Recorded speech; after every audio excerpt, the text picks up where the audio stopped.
Are you familiar with this sound? Maybe you heard it here. Marceline, is it just you and me in the record? Or here. Or even here.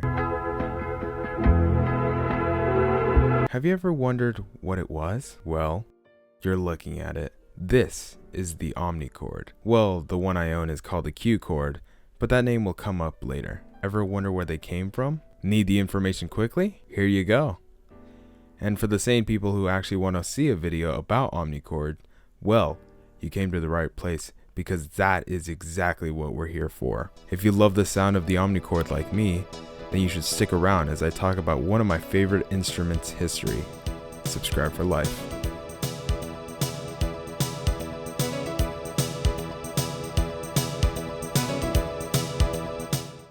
The year is 1953. A small company was founded. The company was named Suzuki Music Instrument Corporation and was founded by Manji Suzuki. He had a passion for the music industry and wanted to create a company that would bring people together. So the idea was to appeal to everyone, not just musicians.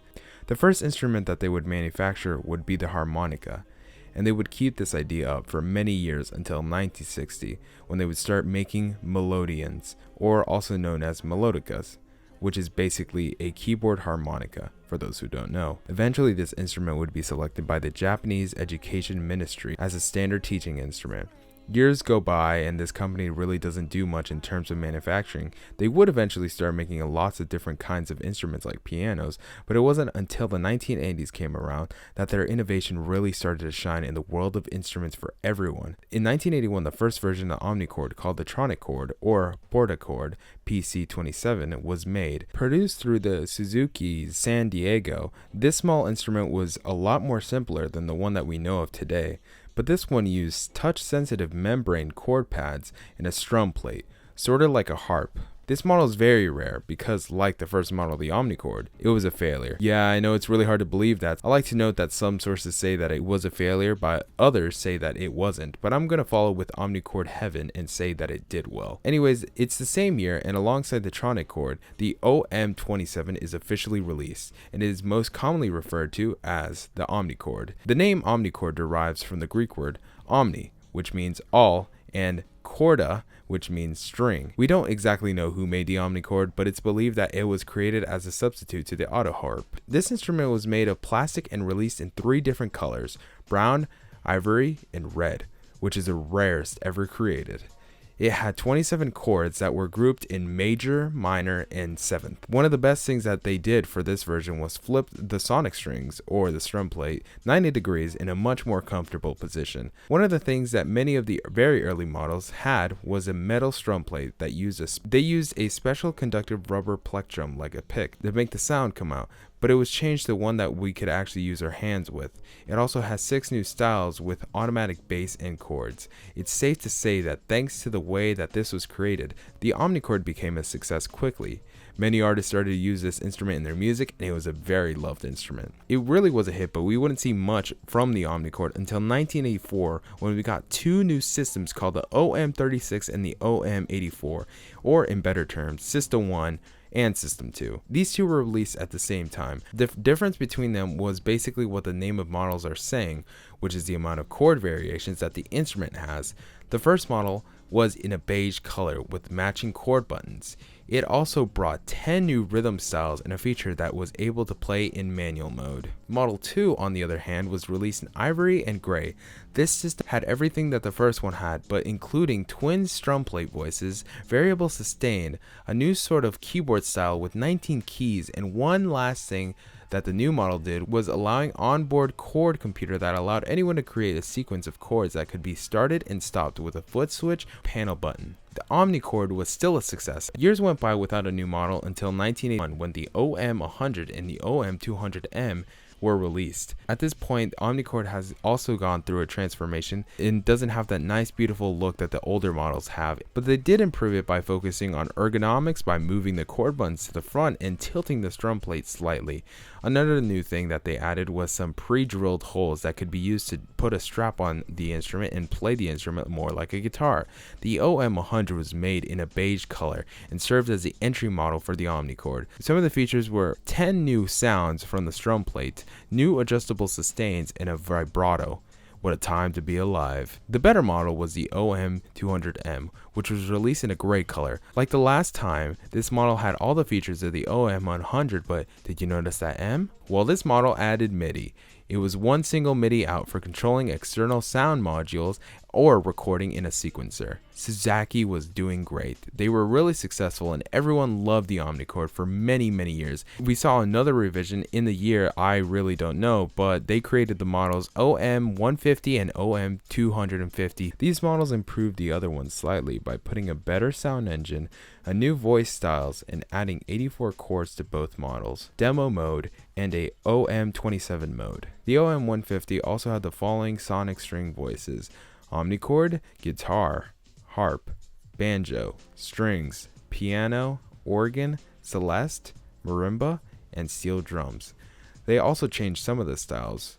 The color was beige. The OM250M was in a dark gray color. Some of the new features that this one had was an octave shift, new voices like organ, banjo, trumpet, harmonica, piano, electric bass, human voice, marimba, and steel drums. It also had a drum fill added to the rhythm section. It also added a little bit more control to MIDI. So going forward with this video, I know it seems that I'm just doing one thing and just talking about the models and how they change and stuff like that. The reason for that is because the history of the omnichord is kind of just like that. We don't know much about what was going inside the HQ of where the product was being made, but we do know a lot about the models and how they're different. So I apologize that I can't give any further context as to the omnichord. Anyways, let's get to the next model, which is the OM300. This model was released in 1995, and this time we only got one model. This model was put out as more of a holy omnichord, which was created by gods, and it was also shown in the brochures. It had the tagline, "The art of making music made easy." The OM300 was the last omnichord that was made before the 2000s. This model didn't change much besides updating the sounds and styles that could be played. They also added the feature that made it possible for many of the songs to have an intro. The new model came with an overlay, which mine also had, so it was easier to tell which notes to hit for the piano part. So after this year of omnichords happened, the company started to see a decline in sales for the instrument. Many of the reasons for that was the fact that many of the names of the omnichord were very strange, and it being like OM100 and such. This could also make people believe that it was an outdated piece of history, and it was just a toy that some people would play. So the mid-2000s came around and Suzuki wanted to make an instrument that would work for a more hip crowd of people. It had a new redesign that would make sense because this was mostly a product that was advertised for teens. And so the Q chord was made. This is what you've been seeing for most of the video because it is a model I own. This model really didn't change much in terms of where everything is placed. This model is very glossy, though as you can tell, the one that I have doesn't have any scratches whatsoever, which is quite the miracle. During the 2000s, everything was pretty much digital. It was the in thing, and if your product wasn't flashy, then no one wanted it. So that's exactly what this model was.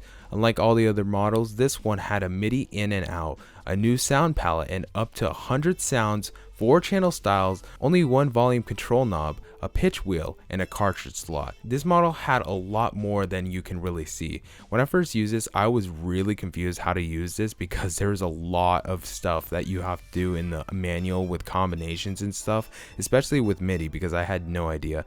This model is very customizable, like you can really do a lot with reverb, sustain, vibrato, and octave shift. The chord computer was also taken off the instrument to make it possible to do cartridge slots, which could be used to add new styles and backing tracks. This really is the most definitive one that you can use besides the original one. This product was loved by many people, and it looked like it was a success. After that, we never heard from the company again. The QC1 was the last model that was created, but honestly, I think it ended fine. Years later, they would stop making this model, and in 2015, it was officially discontinued. It's the end of an era, and it's true.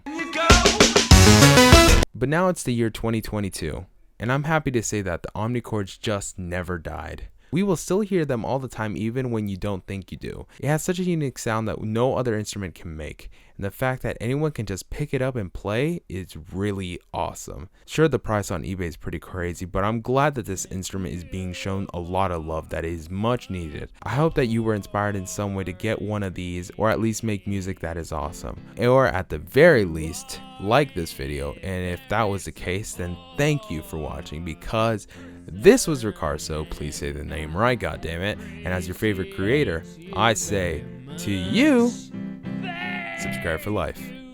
I hope you like the new mic, by the way. For me, oh, oh, oh,